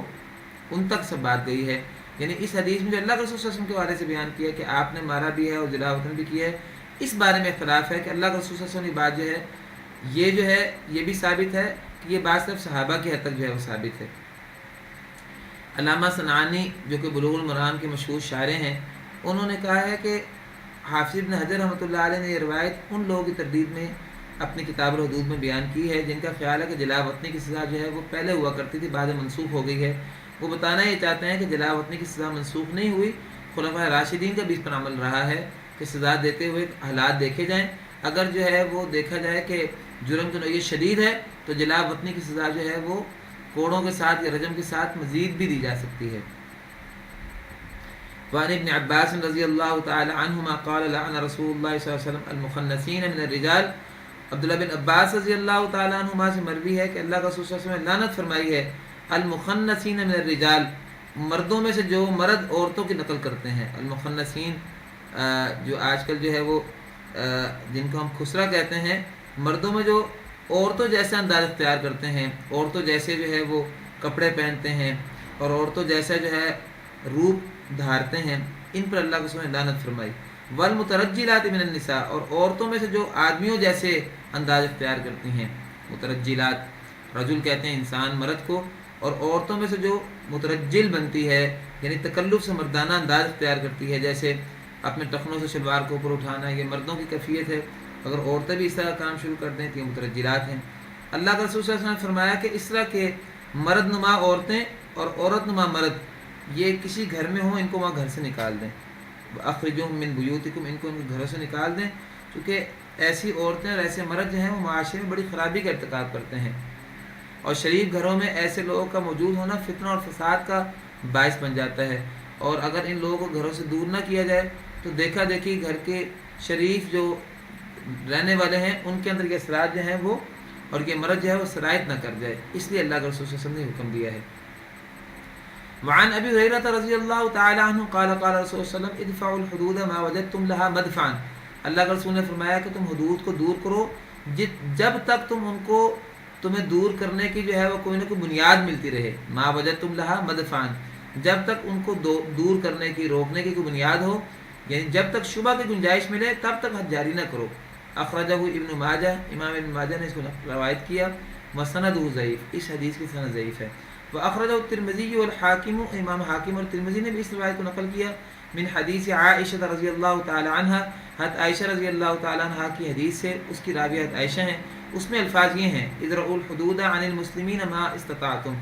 آپ حدوں کو مسلمانوں پہ لگانے سے تب تک دوری کیجئے جہاں تک ممکن ہو سکے، یعنی جب تک شبہات ہو تب تک جو ہے وہ حدوں کو ہٹائیے، دور کیجئے۔ وہ ضعیف ایضا، اور یہ حدیث بھی حضرت عائشہ والی جو ترمذی میں ہے اس کی سند بھی کمزور ہے۔ ورواہ البیہقی عن علی من قولہ، امام بہقی نے بھی حضرت علی رضی اللہ تعالیٰ عنہ سے اسی مفہوم کا ملتا جلتا ایک ارشاد نقل کیا ہے اللہ کے رسول صلی اللہ علیہ وسلم کے قول سے، جس میں الفاظ ہیں ادرؤوا الحدود بالشبہات، کہ شبہات کی وجہ سے حدوں کو ہٹا دو۔ اس حدیث کا یہ مطلب ہے کہ باقاعدہ جب تک معاملہ طے نہ ہو جائے، پورا کلیئر نہ ہو جائے، تب تک کوئی حد جاری نہ کی جائے۔ جیسے کہ آپ کے سامنے آ گیا کہ ماعز اسلمی رضی اللہ تعالی عنہ نے جب اقرار کیا تو 4 دفعہ اللہ کے رسول صلی اللہ علیہ وسلم نے ان کی بات سے روگردانی کی، یہاں تک کہ آپ نے ان سے وضاحتاً پوچھا کہ تم نے کوئی بوسو کنار تو نہیں کیا، یا تمہارا کوئی معاملہ جو ہے وہ کوئی ابتدائی مرحلے کا تو نہیں تھا، یہاں تک کہ جب انہوں نے واضح طور پہ کہا کہ میرا معاملہ ایسے ہوا ہے جیسے سرمچی جو ہے وہ سرما دانے میں داخل ہو جاتی ہے، تب آپ نے جا کر ان پر جو ہے وہ حد جاری کی ہے۔ یہ مراد ہے اس حدیث سے۔ یہ مطلب ہرگز نہیں ہے کہ بلا وجہ جو چیزیں واضح ہیں ان کے اندر خود بخود جو ہے کوئی نہ کوئی جو ہے وہ امکان پیدا کر کے جو ہے وہ حدوں کو ثابت کرنے کی طرف جو ہے وہ بات بڑھائی جائے۔ جو چیز جو ہے وہ ثابت شدہ ہے، ثابت شدہ چیز پر حد جاری کرنی ہے، البتہ صرف پختہ وہ چیز ثابت ہونی چاہیے، اندازے والی چیز پر جو ہے وہ حد جاری کرنے سے جو ہے وہ روکا جا رہا ہے۔ یہ حدیثیں اگرچہ کچھ کمزور ہیں لیکن ساری مل کر جو ہیں وہ ایک نتیجے تک ہمیں پہنچا دیتی ہیں۔ وعن ابن عمر رضی اللہ تعالی عنہما قال قال رسول اللہ صلی اللہ علیہ وسلم اجتنبوا هذه القاذورات، اللہ کا رسول صلی اللہ علیہ وسلم نے فرمایا کہ ان بد حرکتوں سے بچو۔ قاذورات سے مراد ہے کہ جو گندے کام ہیں یہی والے، جیسے انسان بدکاری کر لے، یا اور گندے کاموں سے مراد مرد عورت کی بدکاری ہو، 2 مردوں کی بدکاری ہو، 2 عورتوں کی خرابی ہو، یا مرد اپنے ساتھ ہی گندہ کو کام کرے بیٹھ کے، جس کو جو اپنے آپ کو تباہ کرنے کا کام کرے، عورت کو غلط کام کرے اپنے ساتھ اور اکیلے ہی جو ہے وہ کسی خرابی کا ارتکاب کرے۔ آپ نے کہا ان گندے کاموں سے، بد حرکتوں سے اپنے آپ کو بچاؤ۔ التی نہی اللہ تعالی عنہا، جن سے اللہ رب العزت نے منع فرمایا۔ فمن علم بها، پس جو شخص اس قسم کا گندہ کام کر بیٹھے آپس میں یا خود اپنی ذات سے، فَلْيَسْتَتِرْ بِسِتْرِ اللَّهِ تعالیٰ، تو چاہیے کہ وہ اس کو اپنے حد تک چھپا کے رکھے اللہ رب العزت کے چھپانے کے ساتھ، یعنی جس کا معاملہ، جس کا پردہ اللہ نے فاش نہیں کیا وہ بھی اپنا پردہ فاش نہ کرے. وَلْيَتُبْ إِلَى اللَّهِ تعالیٰ، اور اللہ سے توبہ کرتا رہے. فَإِنَّهُ مَنْ يُبْدِ لَنَا صَفْحَتَهُ، پر جو شخص بھی اپنا معاملہ ہم پر کھول دے گا، نقیم علیہ کتاب اللہ تعالیٰ، ہم اس پر اللہ رب العزت کی کتاب کے فیصلے کو جاری کریں گے. اور جو اپنا معاملہ نہیں کھولے گا، اللہ رب العزت کے ہاتھ میں اس کا معاملہ ہے، اور وہ اگر جو ہے اللہ رب العزت سے توبہ کرتا ہے، اللہ رب العزت توبہ قبول کر لے. اور بعض صحیح حدیثوں میں آتا ہے کہ وہ شخص انتہائی بدبخت ہے جو ایک گناہ کرے اور اللہ رب العزت اس کا جو ہے وہ عیب رکھ لیں، اس کا پردہ رکھ لیں، اور وہ جا کے لوگوں کے درمیان جو ہے فخر کے ساتھ جا کے بتائے کہ میں نے غلط کام کیا اور ایسے ایسے کیا. ایسے شخص کا جرم جو ہے وہ دگنا ہے کہ معاشرے میں خود خرابی بھی اس نے کی اور معاشرے میں خرابی پھیلانے کا باعث بھی بن رہا ہے. ان الذین یحبون ان تشیع الفاحشۃ، والی آیت کے تحت یہ شخص داخل ہوگا. تو جس شخص کے معاملے کو اللہ نے چھپا لیا، وہ بھی اپنے معاملے کو چھپا کر پوشیدہ رکھے اور اللہ سے توبہ استغفار کرے اپنے معاملے کو. اور جس نے اپنے معاملے کو کھول دیا تو پھر کھولنے کے بعد معاملہ جو ہے پھر اس کے ہاتھ میں نہیں رہے گا، پھر حاکم وقت نے اللہ رب العزت کے فیصلے کے مطابق جو ہے فیصلہ جاری کرنا ہے. فَإِنَّهُ مَن يُبْدِ لَنَا، پر جو شخص کھولے گا ہمارے سامنے صفحتہ، وہ اپنا معاملہ، نقیم علیہ کتاب اللہ تعالیٰ، تو ہم اس پر اللہ رب العزت کی کتاب اور اس کے فیصلے کو جاری کریں گے. رواہ الحاکم وهو فی الموطأ، اس کو امام حاکم نے بھی نقل کیا، اور یہ روایت موطأ امام مالک میں بھی موجود ہے، جو زید بن اسلم رضی اللہ کے مراسیل میں سے ہے، یعنی ان کی مرسل روایتوں میں شامل ہے یہ روایت کہ زید بن اسلم یہ عمر کے غالباً جو ہے وہ غلام ہیں. یہ اللہ کے رسول صلی اللہ علیہ وسلم سے ڈائریکٹ جو ہے وہ نقل کر دیا کرتے تھے، صحابی نہیں ہیں، تو یہ ان کو مرسل روایات میں شامل ہے، تو یہ جو ہے وہ باقاعدہ کوئی حدیث نہیں ہے. زید بن اسلم جو ہیں یہ صحابی ہیں اور بنو اجلان قبیلے سے ان کا تعلق تھا، اور یہ جو ہے بدر میں شریک ہوئے اور جنگ صفین میں حضرت علی کا انہوں نے ساتھ دیا تھا. تو زید بن اسلم کے یہ مراسیل میں سے ہیں، مراسیل یعنی مرسل کی جمع ہے، یہ روایت ان کی مراسیل میں شامل ہے. یہ آخری حدیث ہے کتاب الحدود کی، جو تحت آنے والا پہلا باب ہے اس کے ذیل میں. میرے خیال میں آج اتنا ہی کافی ہے جتنا اللہ رب العزت نے ہمیں توفیق دی ہے. شریعت کے احکام اور مسائل جو ہیں وہ ہم نے دیکھے ہیں، اور اس سلسلے میں جو ہے شریعت کی تفصیلات ہمارے سامنے آ گئی ہیں. اس حوالے سے اگر کوئی سوال ہے آج کی نشست میں یا اس سے پچھلے جو ہماری نشست اور لیکچرز ہیں ان کے حوالے سے، تو آپ سوال جو ہیں وہ کر سکتی ہیں اور اس کے بارے میں جو پوچھنا چاہیں پوچھ سکتی ہیں.